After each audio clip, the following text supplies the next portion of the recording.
This happened a few months ago. I've been driving for Lyft for a few years now, and I usually stick to late night shifts. The roads are quieter and the tips are better, but there is a trade-off. Every once in a while you get a story that sticks with you, and not in a good way. I'd always thought of myself as careful. I've dealt with my fair share of odd passengers, but nothing, and I mean nothing, even came close to being as strange as what I'm about to tell you. I didn't have a dash cam at the time, and that night was the main reason I installed one. It started off normal enough, just me and the odd sounds my car would occasionally make. I've got this beat up 2005 Volvo, but it's reliable as hell. The streets were quite literally deserted, which, like I said earlier, I preferred sometime after 2 p.m. I got a request from a convenience store nearby. Seemed harmless at first, but for some reason I got this weird feeling in my gut about it.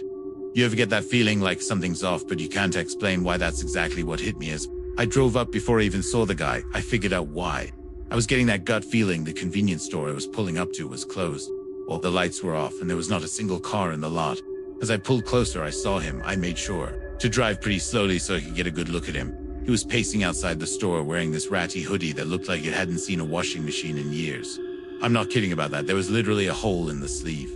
His movements were jerky, like he couldn't stand still, and he kept glancing over his shoulder like he thought someone was after him. If I had to guess, he was on something. I probably should have just canceled the ride and driven away. I even hovered my finger over the cancel button, but I didn't. For whatever reason, I unlocked the doors, and he slid into the back seat without a word. I regretted my decision the moment I took my foot off the brake. Most people either scroll on their phones or stare out the window, but not him. He just sat there staring at me through the rearview mirror, not blinking, not looking away, just staring directly at me. I tried not to stare back, but I couldn't help but catch his eye a couple of times. He looked kind of angry, which was also pretty unsettling. I tried to ignore him and turned on the radio to break the silence. I don't even remember which station I clicked on, but the moment the music started playing, he snapped at me to turn it off. His voice was deep and a little raspy, and I could tell he was a smoker right away. That kind of caught me off guard, and I doctored the steering wheel a little bit. I resisted the urge to look at him in the mirror and just did as he said, gripping the wheel a little tighter. I didn't say anything, and we drove in silence for a while. I thought maybe he'd just sit there quietly until we got to his stop. That's what I was hoping for, at least. But then he spoke. I remember the conversation like it was yesterday. He asked me if I ever picked up someone. He shouldn't have. That question hit me like a brick. I let out this awkward laugh and said, well, I hope not. I was trying to keep it light, but he didn't react. He just leaned back and muttered something to himself that I couldn't hear. Then he started going on about how he used to be an Uber driver and he quit because some punk stole some stuff from his car. He was slurring his words a bit, so I couldn't make out everything he said, but I got the gist of the story for the most part. I looked in the mirror once or twice while he was telling me the story, and I realized he was smiling the whole time, which was incredibly unsettling. A normal person wouldn't smile talking about something like that. Concluded his story by saying, it's funny how much trust you put in someone sitting right behind you. That comment was what did it for me. I started thinking about him as more of a threat than just a crazy drug addict. Unfortunately, there wasn't much I could do about it. I felt my pulse speed up. I kept my eyes on the road, but my mind was spinning. I glanced at the GPS, focusing on the destination like it was some kind of lifeline, but the guy did not know when to stop talking. He kept babbling about nonsense, some of it concerning and some of it just gibberish. I honestly couldn't keep up. Eventually, he started apologizing to someone, although I don't think it was me. He began insinuating that he'd just done something awful and that he was a bad person. He kept saying I didn't mean it, repeatedly, followed by a few frantic series. I didn't respond, worried that he'd do something. If I did, I didn't know what he'd done or what he was capable of, but I wasn't about to find out. We were only a few minutes from his stop when he snapped out of his muttering haze and yelled at me that I had missed the turn. I didn't miss it. The GPS clearly showed we were on track, but I slammed on the brakes anyway, mostly out of fear. He demanded that I'd pull over.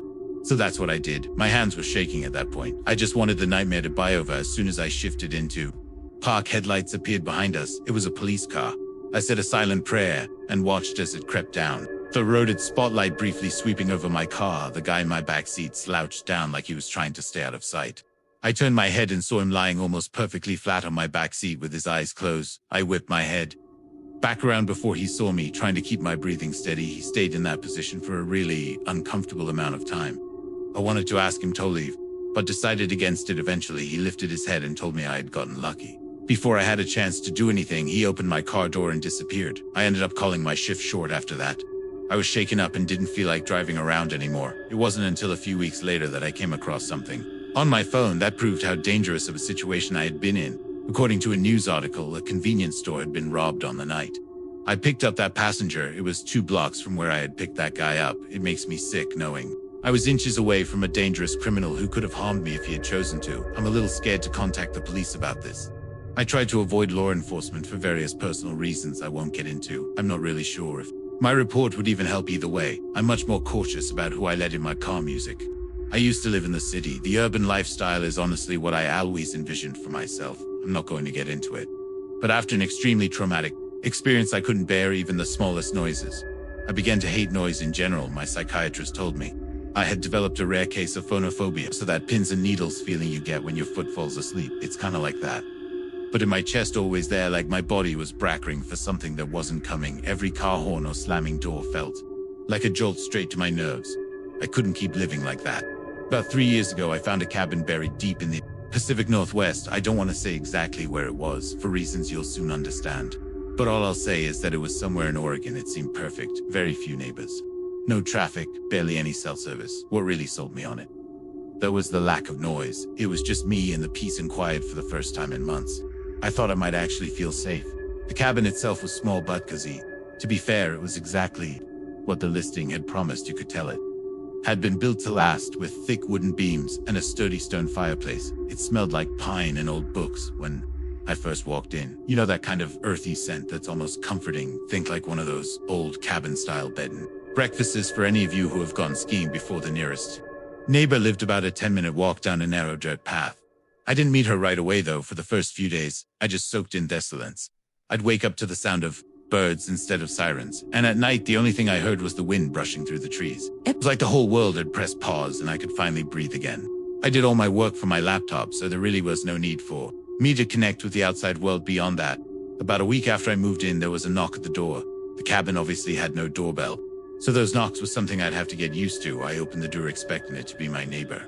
And it was a moderately old woman carrying a basket of preserves, like she just stepped out of a Hallmark movie. She introduced herself as Michelle and told me she lived about 10 minutes down the trail, which didn't sound far at all until you factored in how dense the woods were. I mean, you could get turned around in there just looking for firewood. She was in her late 60s with oddly long gray hair and these piercing blue eyes that made you feel like she could see right through. She wasn't rude exactly, more like blunt. She welcomed me to the woods and extended the basket toward me like she was expecting me to take it.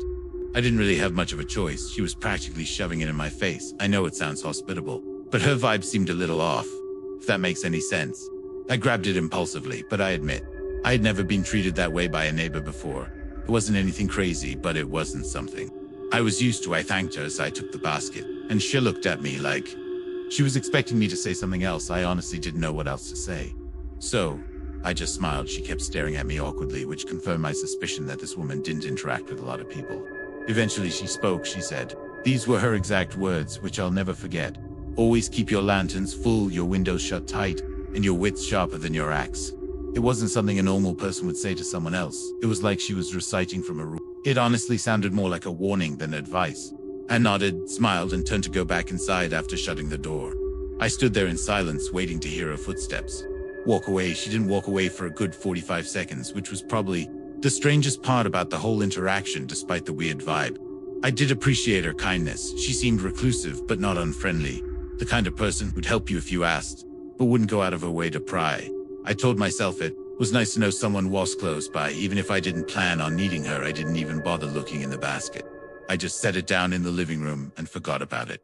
There was a thunderstorm that night, which is extremely rare for Oregon, but it does happen. I lit a few candles and curled up on the couch with a book, trying to ignore the fact that the power was flickering every few minutes.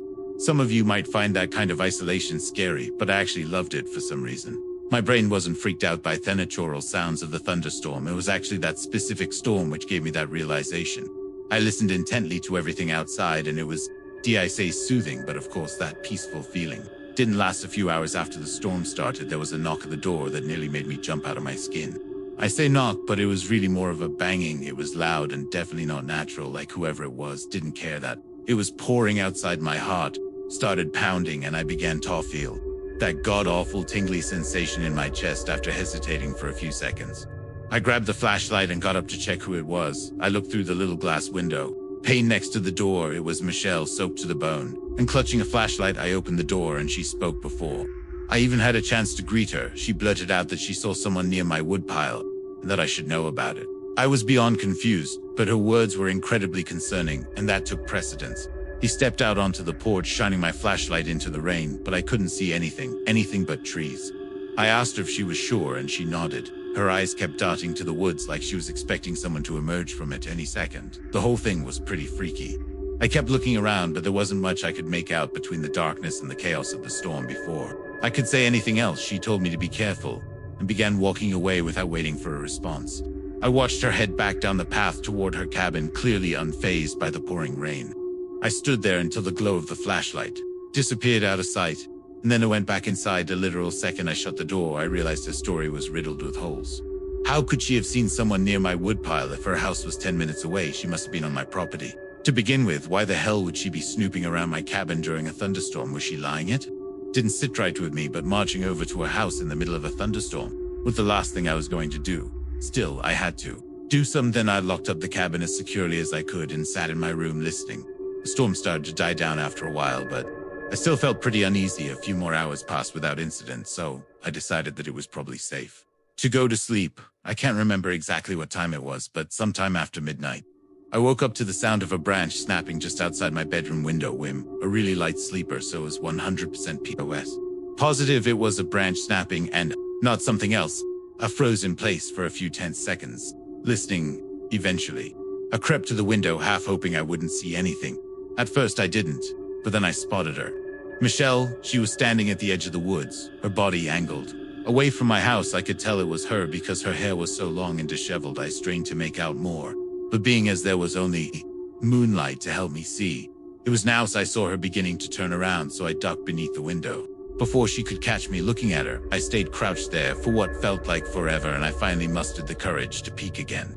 She was gone. I genuinely didn't know what to do. I hadn't exactly pegged her as dangerous, just weird, but at that point I was having second thoughts. It didn't make sense.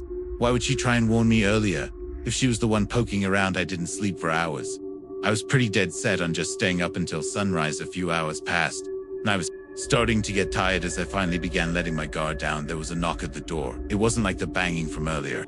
It was actually kind of quiet still. I wasn't going to get up under any circumstances. The pins and needles started up again. As I quietly made my way over to the door, I took an inconspicuous glance through the pain and frozen horror. It wasn't Michelle. It was a burly-looking bald guy with a thick bird eye. I had to fight every bone in my body not to yell out in fear. The situation instantly went from a 6 to a 10. As quietly as I could, I retreated to my bathroom, locked the door, and called the police. As I was on the phone with them, I started to hear banging on the front door like someone was repeatedly smashing it with a heavy object. The operator told me help was on the way and instructed me not to hang up. I sat there more terrified than I'd ever been in my entire life. Eventually, the front door gave way, and I heard it crash open. I genuinely thought I was going to die. That man, whoever he was, started smashing things in my cabin. At least that's what it sounded like. All I could hear was the sound of glass breaking and wood splintering. I didn't dare make a sound. Luckily, that man didn't seem to look for me because I never heard his footsteps leave the living room. Eventually, the smashing sound stopped, and I was sitting in complete silence again. I had been fighting off a panic attack the whole time. To my surprise, the police actually arrived pretty quickly, but not soon enough to catch that guy in the act. He was long gone. I pleaded with the officers to help me out, but they were downright useless. They did a pathetic search of the surrounding property, but that was it. They wouldn't even agree to search the woods, saying that it was too dense, and they were unlikely to find him there anyway. I begged them to accompany me to Michelle's house at least, which they agreed to. When we got to a property, Michelle literally dropped. The entire cabin was abandoned. The cops confirmed this and said no one had lived there in decades. I told them they had to search it for squatters, but they told me there was no reason for them to do that. They tried to tell me that there was no clear signs of habitation, so it would be a waste of time. I damn nearly lost my mind when I heard them say that. I tried to argue, but they more or less told me that living in the woods was a risk I was taking and was not their problem. They left after that, which infuriated me. I obviously moved out of that cabin, but not before spending one more night there. It was awful, but I made it through without anything happening. Things have been good for me since then, but I still constantly think about this experience. Some of my superstitious friends have theorized that Michelle was actually a spirit that was trying to protect me, and that she was really just trying to watch over my property for whatever reason. I don't believe in the paranormal, so we think it's much more likely that two people, her and that man, had been squatting in that abandoned cabin. I just still don't understand why they decided to target me or why Michelle would bother to warn me if she were planning on breaking in too. My house, I don't think I'll ever know music. My name is Luke, my girlfriend. Catherine and I met 3 years ago as freshmen in college. We go to Stanford, which has been my dream school since I was like 8. Neither of us are from California, pretty far from it actually. We're both from Ohio, her from Cincinnati, and me just outside Columbus. I think that's a big reason we were so attracted to each other. I think people from similar areas are naturally drawn to each other for whatever reason. Stanford's not a huge school, but most of the student body is originally from California, so us being from the Midwest definitely differentiates us. One of the traditions we've created is how we split. It's Christmas between our families. Catherine's my relatives, so her presence is always appreciated and welcomed, damn near expected at this point since her house is just a 2-hour drive from mine. We decided early on to spend Christmas Eve with my family, who celebrates Christmas Eve night, and then drive through the night to her house for Christmas Day. Until I met her, I didn't realize that most families celebrate Christmas the day of, not the night before. Oddly enough, my favorite part of the holiday, isn't it? Christmas Eve or Christmas Day, though. It's that late night drive. It's become its own little tradition, something we both look forward to every year. The first time we did it still remains one of my favorite memories with her, because of where I live. The quickest route from my house to hers doesn't take us on a major highway. Most of the route is quiet back roads, just fields, trees, and the occasional distant farmhouse. It's always really late at night when we do it, so in combination with the secluded route, we rarely encounter any other cars. It feels like the world is asleep and we have it all to ourselves. Don't laugh, but we always blast juice. Well, during the drive, his music has been a shared obsession since we met. I know his music is a little cringy, but something about singing the lyrics together is really special. It's like we're in sin. This past Christmas Eve started like any other after a wholesome night with my entire extended family. We packed up my car around midnight and hit the road. The snow was falling lightly and the roads were deserted as expected, with the music and heat cranked up. Everything felt perfect. That all changed in an instant. Though what I'm about to describe to you is still one of the most unsettling things I've ever experienced. Probably the most unsettling thing. I was driving along when the music was interrupted by my phone ringing. I yelled down, a little irritated that I'd be getting a call this late. It was an unknown number. I ignored it without thinking. Probably a scam call. Those things are constant these days. Catherine made a joke about how committed those call center guys must be making calls on Christmas. I laughed in agreement, and that was that. But then a few minutes later, my phone rang a second time. I again looked down and saw that it was another unknown number, probably the same one as before. I sighed, irritated, but let it go to voicemail. Catherine glanced at me and raised her eyebrow, but didn't say anything. I tilted my phone towards her to show her that it was an unknown number, and she said, "That's so weird." With a confused look, I didn't respond, instead just shrugged my shoulders. The music eventually resumed, and I tried to take my mind off the phone calls, but of course, not 2 minutes later, my phone rang again. I was pissed at that point, cursing under my breath as I fumbled wildly for my phone. I snatched it from the console and swiped aggressively across the screen, ready to tell whoever it was to screw off for spamming my phone. I could tell I startled Catherine as her body tensed up with my sudden movements. In hindsight, I probably overreacted, but I was sick of being harassed. I basically barked hello into the phone with as sharp a tone as I could muster. I expected the scam script to begin, but I was instead met with silence. I turned up the volume in my car and immediately picked up on a faint static coming from the other side of the line. I was about to hang up when a man's voice spoke. The voice didn't belong to anyone I knew. "Hello, Luke." I was so caught off guard, I nearly swerved off the road. I couldn't speak. I felt my whole body starting to which always happens to me when I'm nervous. Before I could respond, the man continued. He started reciting personal information, my full name, my address, details about my life that no stranger should know, details that no stranger could know. My mind was racing, trying to make sense of it. I wanted to pull over on the side of the road, but I kept driving like I was in some kind of trance. I considered shouting at him, but decided that anger wasn't the best resource in a situation like this. After he paused for a few tense moments, I finally spoke. I asked him what he wanted in a steady voice, trying to hide the fear I was feeling. The voice paused before delivering the words that made my blood run cold. He said that he wasn't here for me, that he was here for Catherine. Hearing my girlfriend's name was about 100 times more terrifying than hearing my own, and the horrified expression on her face told me that she was just as shocked as I was. I blurted out that I didn't know a Catherine, that he must have the wrong number. The man chuckled before saying, "She's sitting right next to you." That was too much for me. I pulled over on the side of the road. I had no choice. My hands were literally shaking fear. I was about to say something when Catherine reached into my lap in one fluid movement and hung up the phone just like that. I literally screamed in her face, demanding to know why she hung up on a stranger that was making personal threats towards us. She didn't answer, just looked at me with wide, fearful eyes. I desperately tried to call the number back once, twice, 3 times, but it never went through. Catherine told me to keep driving, which I ultimately did, but not before questioning her. She told me she was scared and that I couldn't blame her for hanging up, which I guess was fair. I drove off in silence, but I still couldn't understand why she'd hang up the phone. I don't know whether I was more furious or afraid. Part of me was expecting that number to call back, but after about 10 minutes, I felt like it was increasingly unlikely. At one point, I looked over at Catherine and saw tears in her eyes. She told me she didn't feel safe, which I empathized with. Something in the pit of my stomach nodded at me, though Catherine and I had been through enough in our relationship to know that trust didn't always come easily. There had been little things, white lies, half-truths, moments where I caught her being less than honest. I knew I was being paranoid, though. How could she possibly have done anything to do with this? The rest of the drive was silent. I didn't play the music again, and neither of us spoke. My mind was still spinning with a million unanswered questions. Who the hell was that guy? How did he know so much about me?